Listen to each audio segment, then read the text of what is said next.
Welcome to the world of forgotten places and restless souls, where the shadows hold secrets darker than anything you've ever imagined. Tonight, we step into the unknown, following the footsteps of those who disappeared, the spirits that never left, and the dark forces waiting to claim what they desire. From the eerie forest where a hiker vanishes without a trace, to the haunted halls of an abandoned asylum that still whispers its dark past, and finally to a dollmaker's twisted creations that carry more than just memories. These stories are not for the faint of heart. Are you brave enough to hear them? Join us if you dare. Welcome to the unknown. Deep within the heart of the wilderness, there exists a trail few dare to tread. The mountain known only to locals as the Lost Path has claimed its share of souls over the years.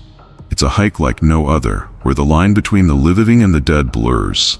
And yet, one man, determined to conquer the untouched trails, decided it was his next challenge. Meet Thomas, a seasoned hiker, whose love for the wilds was only matched by his desire for solitude.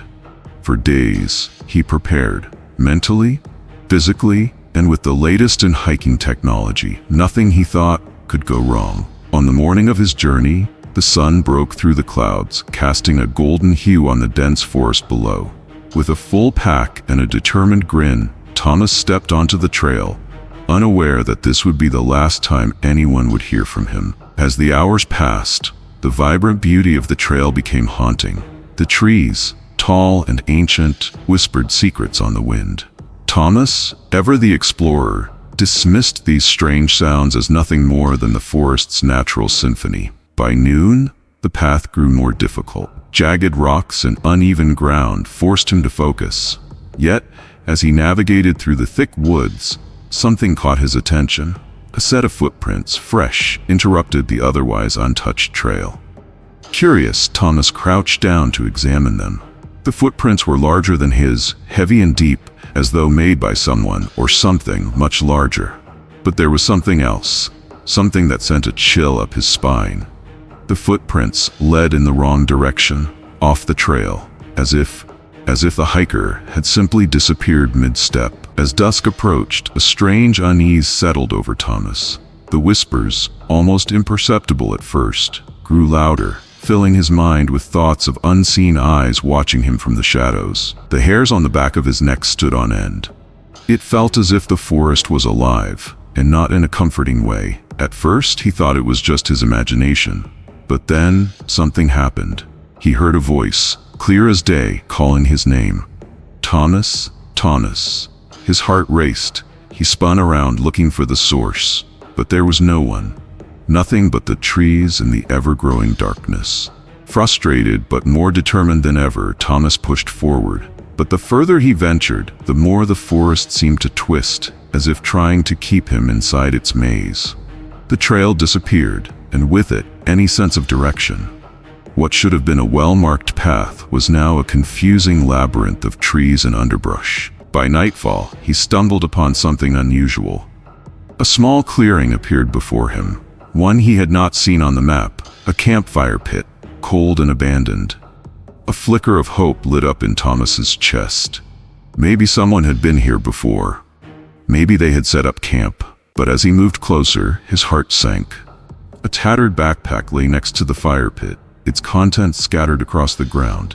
And then, something that would haunt him forever. Scrawled on a nearby rock, a message, hastily written, "They're watching me." Desperate, Thomas opened the backpack, hoping for clues. Inside, he found a worn journal, pages yellowed with age. As he flipped through the entries, a chill ran down his spine. The last few pages were written in frantic handwriting, barely legible. "I've been here for days. The forest, it changes. There's something out there, something that isn't human. I've heard their voices, seen their shadows between the trees. They won't leave me alone. I can hear them, coming for me." Thomas's hand trembled as he closed the journal. It was clear now, he was not alone. Whatever had claimed the hiker before him was still out there, waiting, watching, and now it was his turn. As the night deepened, the whispers grew louder, closer.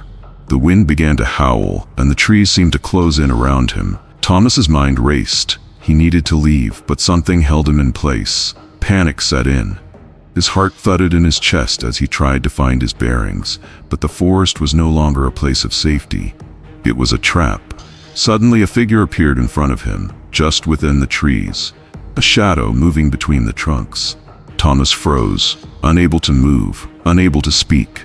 The figure stepped closer, and the air grew thick with cold. It was then that Thomas realized the figure had no face. It was a person, but not a person, an empty shell. And then it was gone, vanishing into the fog like it had never been there. Desperate, Thomas turned to leave, but the path had vanished. The forest was a maze. He was lost. He shouted for help, but his voice was swallowed by the dense trees. And then in the silence, there was only one sound. His name. Thomas. His eyes darted around, but the forest had swallowed him whole. The whispers grew to a crescendo, and then there was nothing. Deep within the city lies a place long abandoned. A place so forgotten that even its name has been erased from history. The old psychiatric hospital, known only to those brave enough to whisper about it, had stood empty for decades, or so the locals thought. Tonight, a group of urban explorers looking for thrills received a mysterious invitation. A cryptic letter that promised the ultimate adventure, the chance to uncover the dark history of the asylum, the truth behind the rumors that had haunted the area for generations. 4 explorers, Jay, Lisa, Mark, and Sarah, decided to take the challenge. Armed with cameras, flashlights, and a sense of reckless curiosity, they made their way toward the long-abandoned building, unaware of the horrors they would soon uncover. As the group stood before the crumbling gates, an unsettling stillness hung in the air. The wind howled through broken windows, and the walls of the asylum seemed to sigh under the weight of their own history. The doors were open, inviting them in. But as Jay pushed the door, a strange feeling washed over him. It was as if the building had been waiting for them, patiently, silently, for all these years. The walls, stained with age, seemed to watch them as they ventured inside. Inside, the air was thick with dust, the remnants of forgotten lives scattered in every corner. Old patient records, discarded medicine bottles, and faded photographs of patients who had once roamed these halls now lay forgotten, collecting cobwebs. The deeper they ventured, the more the asylum seemed alive. At first, it was just small things, shadows flickering at the edges of their vision, whispers that seemed to drift through the halls. But soon the atmosphere grew oppressive. Then they heard it. A door slamming in the distance. Mark, who had been ahead, froze. "Did you hear that?" he whispered. But Lisa, ever the skeptic, shook her head. "It's just the wind. Let's keep moving." Yet, the deeper they went, the louder the whispers became. And the feeling of being watched, followed, never left. After what felt like hours, they stumbled upon a series of rooms marked isolation, the remnants of the asylum's most tormented patients. Inside these rooms, they found scribbles on the walls, pictures drawn in the madness of desperation. Lisa picked up a journal, its pages yellowed and stained. As she flipped through it, one entry caught her eye. "They watch me. They are always watching. I can feel their eyes in the walls." Just as she read those words aloud, a cold wind blew through the room, extinguishing their flashlights. In the sudden darkness, Sarah screamed. The asylum had a history of dark experiments, unethical practices, and a trail of souls left behind. And now, those souls had awakened. As the group scrambled to turn their flashlights back on, the air grew thick, suffocating with the weight of long-dead spirits. Shadows swirled around them, impossibly fast, like twisted silhouettes reaching out to touch them, to drag them into the depths of the asylum's madness. One by one, they felt something, cold hands brushing against their skin, pulling them deeper into the haunted walls. With panic setting in, the group tried to flee, but the asylum had other plans. Hallways stretched endlessly, twisting and turning, as if the building itself was reshaping to trap them inside. They ran, but no matter how fast they moved, they could not escape. Jay, the last to reach the front door, turned in desperation to look for the others. But when the door slammed shut behind him, there was only silence. The asylum had claimed them, and no one would ever hear from them again. Sometimes the things we inherit are not just memories, but burdens. Things that should never be passed on, things that should have stayed buried. And so it was for Emily, a young woman who, upon the death of her grandmother, inherited a house full of secrets.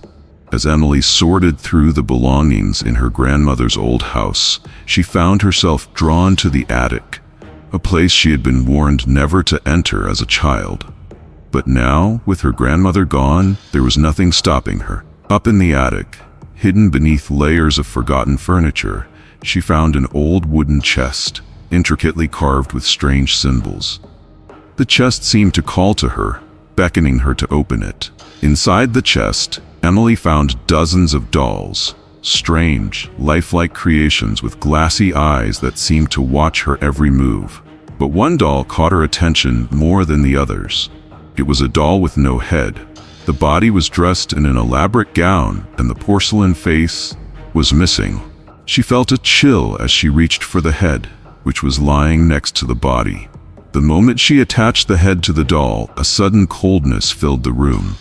It was as if the air itself grew heavier. In the middle of the night, Emily was awoken by the sound of soft footsteps, tiny, barely audible. She froze. The doll was gone from its place on the shelf. The next day, Emily found a journal hidden beneath the floorboards. It was her grandmother's handwriting, filled with cryptic entries about her craft. I found a way to give them life. The dolls, they are more than just objects. They hold the souls of those who never left. My creations are my greatest work, but they are also my greatest term. With each passing day, the dolls grew more restless. One by one, their eyes seemed to follow Emily. She began to hear whispers, voices that spoke her name. Soft at first, then louder, as if they were calling from inside the walls. And then, one night, the whispering stopped. Silence filled the house, deafening, suffocating silence.